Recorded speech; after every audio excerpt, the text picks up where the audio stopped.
Se Deus fizer, Ele é Deus. Se não fizer, Ele é Deus. Se a porta abrir, Ele é Deus. Mas se fechar, continua sendo Deus. Se a doença vier, Ele é Deus. Se curado eu for, Ele é Deus.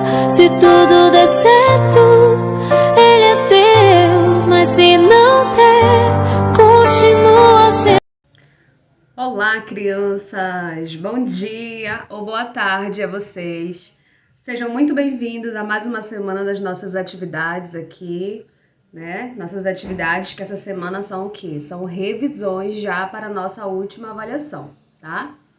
Essa semana agora nós vamos tratar das nossas revisões e na próxima semana, no dia 14, inicia-se a nossa segunda avaliação e aquele aluno, né, que conseguir alcançar a média estará de férias. E aqueles que não conseguirem vão ficar mais um tempinho aqui com a gente, certo? Então, hoje a gente vai iniciar as nossas revisões com língua portuguesa, tá bom? Então você vai lá no seu livro, você vai na página 86, tá? Do seu livro, organize suas coisinhas, pega o seu lápis, a sua borracha, tá bom? E vem com a tia que a gente vai fazer hoje nossa revisão de língua portuguesa. Vamos lá? Então, meus amores, aqui estamos na nossa página do livro, tá? Por favor, coloquem a data de hoje aí acima. Hoje são 7/6/2021. A gente vai iniciar aqui na página 86. Então, hoje nós vamos fazer apenas a revisão de língua portuguesa, certo? E quem tiver alguma dúvida, a gente vai estar no Meet para conversar sobre, certo? Então, olha só, na primeira questão. Junte-se a um colega e preencha frente e verso o modelo do envelope abaixo. No local do remetente, coloque seus dados. No local do destinatário, coloque os dados do colega. Lembre-se de que o espaço é reduzido, portanto é necessário o uso de abreviaturas e siglas, tá? Então, primeira observação que a gente precisa fazer dessa questão. Não é possível que a gente faça essa atividade junto com o colega, tá? Então, o que eu vou sugerir a você? Que você preencha os seus dados, tá? Lá no remetente é o seu nome, certo? O remetente é quem envia a carta. Logo abaixo do remetente, como você pode ver aí, a gente tem o endereço. Você vai colocar o seu endereço, escrever o nome da sua rua, nome e número, tá? E logo abaixo é o seu CEP. Para quem não sabe, aqui em Guarapemira a gente tem apenas um CEP para toda a cidade. Como a nossa cidade é pequena, né? Nós temos apenas um CEP. Qual é ele? Você vai pesquisar aí, tá bom? Se você continuar em dúvida, é só você colocar aí, CEP 68.430-000. Esse é o CEP do seu município, se você ainda não sabia disso, tá ok? E para o destinatário, né, você tem que lembrar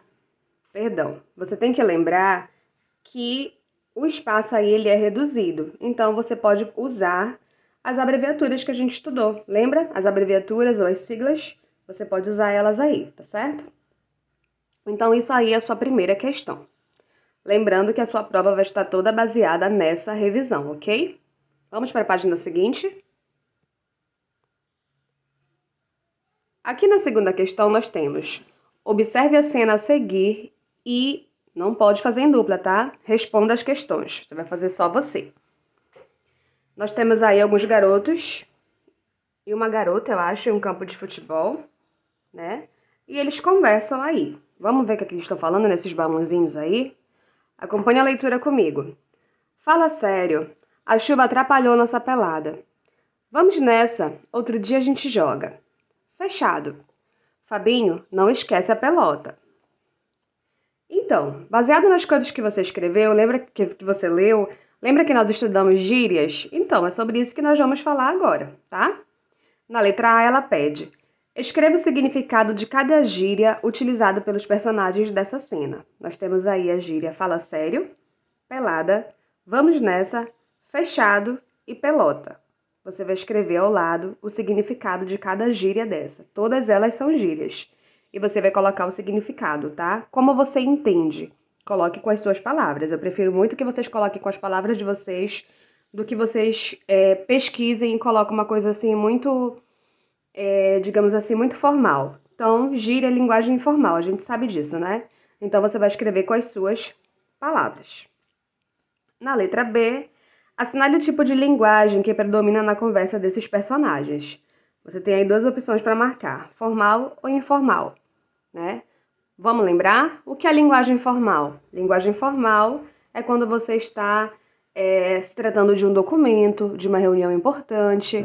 É aquela linguagem ali da língua portuguesa correta, né? Digamos a correta, da qual você vai escrever com as palavras que estão basicamente em um livro, tá? Essa é a linguagem formal ou linguagem culta, tá? É aquela linguagem que você não pode usar gírias, que você não pode usar palavras do dia a dia, tá?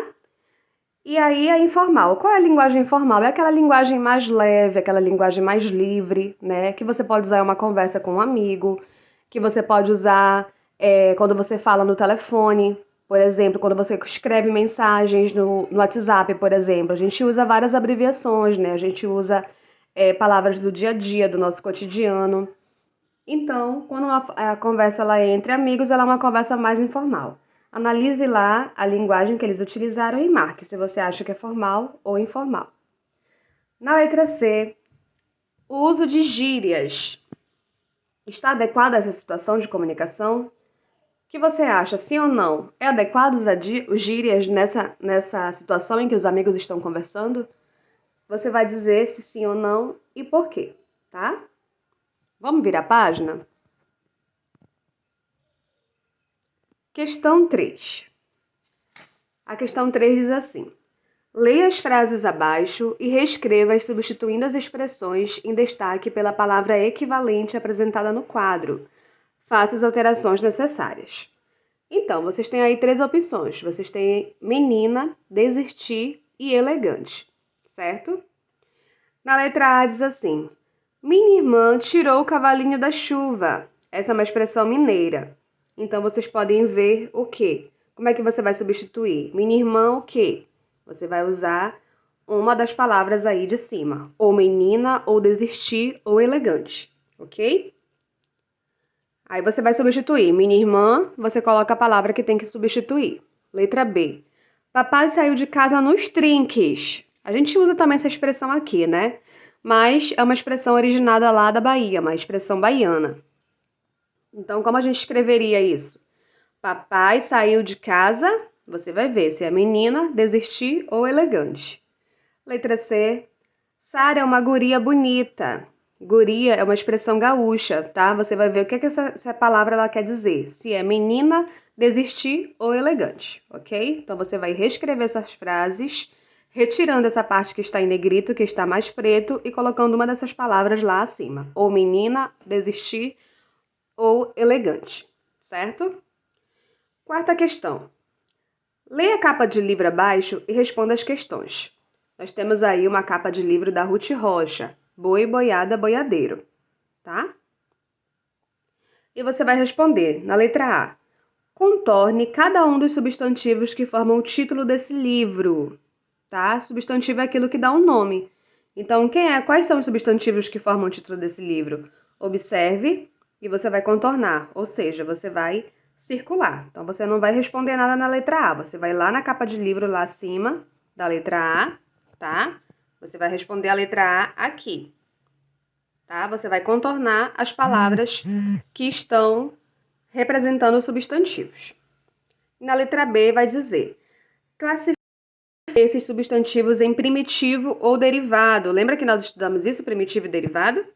Tá? Então você vai verificar aí. Boi é o quê? É primitivo ou derivado? E boiada é o quê? Primitivo ou derivado? E boiadeira é primitivo ou derivado? Você vai observar e vai colocar aí direitinho na letra B da quarta questão, ok? Vamos virar a página? Estamos aqui na quinta questão. Relacione as palavras das duas colunas e forme 4 substantivos compostos. Escreva-os na linha abaixo. Lembra dos substantivos compostos, que são aquelas palavras formadas por duas palavras juntas? Algumas têm hífen e outras não, né? Mas aqui tem uma dica. Todos os substantivos compostos dessa atividade apresentam hífen, então todos eles terão hífens, ou seja, aquele tracinho, lembra? Que a gente não chama mais de tracinho, que a gente chama a partir de agora de hífen. Então vocês vão relacionar o que é isso, tá? Você vai misturar essas palavras aí e formar 4 substantivos compostos com hífen, certo? Dica: geralmente vai dar uma palavra do primeiro quadro e uma palavra do segundo. Então, tente relacionar uma de cada para formar esses substantivos compostos aí. Sexta questão. Leia o poema abaixo e responda as questões. Na praia. Esse é o nome do poema, tá? Quando fui brincar na praia, carreguei pá de madeira para escavar na areia. Abri buracos redondos que eram cobertos por ondas, até que o mar se afastou. Tá? Então, esse é o poema que você vai usar para responder aqui essas questões abaixo. Na letra A, o que ele quer? Contorne as formas verbais empregadas nesse poema. Então, você vai contornar, ou seja, você vai circular todos os verbos que você encontrar, tá? Então, essa letra A, você não vai responder aí na letra A. Você vai lá no poema e vai circular todos os verbos que você encontrar, certo? Lembra dos verbos? Aqueles que indicam ação, estado ou fenômeno da natureza. Letra B. Qual tempo verbal foi mais utilizado nesse poema? Você vai observar se esse poema ele está no pretérito, tá? Se ele está no futuro, se ele está no passado. Perdão, se ele está no presente, claro que pretérito é o mesmo que passado, né? Então você vai ver se ele está no passado, no pretérito, no presente ou no futuro, tá? E observe, se for pretérito, você vai ver se ele é perfeito ou imperfeito, se for futuro, se é futuro do presente, futuro do pretérito. Lembra das terminações que nós vimos nas aulas anteriores? Se você não lembrar, corre lá no seu livro, dá uma olhada lá para tentar completar, tá bom? Senão a gente vai conversar lá no Meet e vai tirar as dúvidas.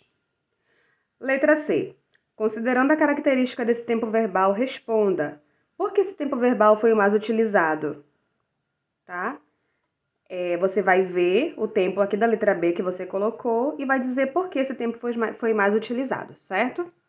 Pergunta pessoal, responda do seu jeito na letra C. Sétima questão.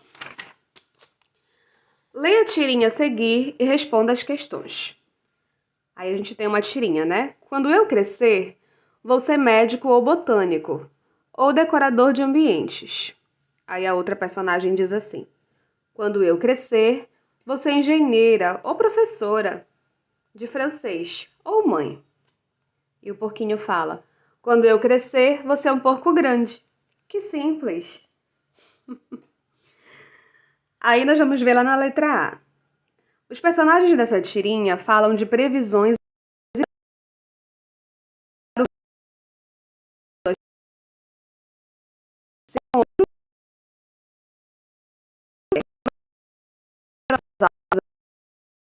verbal é quando eu tenho dois verbos juntos, lembram? Que locução verbal eles usam? Procure aí no seu texto qual é essa locução verbal. Não esqueçam, locução verbal é quando eu tenho dois verbos um ao lado do outro, ok? Letra B. Em que tempo verbal está essa locução? Então, você vai encontrar a locução e vai ver em que tempo ela está, tá? Letra C. Por qual dos verbos abaixo essa locução poderia ser trocada sem que houvesse alteração no sentido? Você vai ver a locução lá da letra A e você vai substituir ela por um desses verbos que estão aqui. Serei, fui ou seria. Observe e marque a resposta correta. Na letra D, o humor dessa tirinha se concentra nos dois últimos quadrinhos, né? Olha lá a carinha do porco lá. Qual é os dois últimos quadrinhos? É onde tá o porco, né? Quando eu crescer, vou ser um porco grande. Que simples. Por que a previsão do porco para quando crescer é engraçada? O que você achou disso? Porque aí está a graça da tirinha, né? Está a comédia da tirinha. Certo? Então, observe e responda aí com a sua opinião na letra D. Tá bom? A nossa revisão vai ficando por aqui, tá certo? Se você tiver alguma dúvida e não puder entrar no Meet, você pode me mandar mensagem no PV que a gente conversa, ou a gente se encontra às 3h10 da tarde no Google Meet para a gente conversar sobre isso, tá bom? Um grande beijo a cada um de vocês. Não esqueçam de estudar, gente, por favor, não deixem para estudar só na véspera da prova. Estudem, vão estudando logo, vão lendo os assuntos, tá? Baseiem-se na revisão para as provas. E a gente se encontra de volta amanhã para nossa revisão de matemática, tá bom? Um grande beijo, fiquem com Deus e a gente se vê amanhã. Beijinhos e tchau, tchau.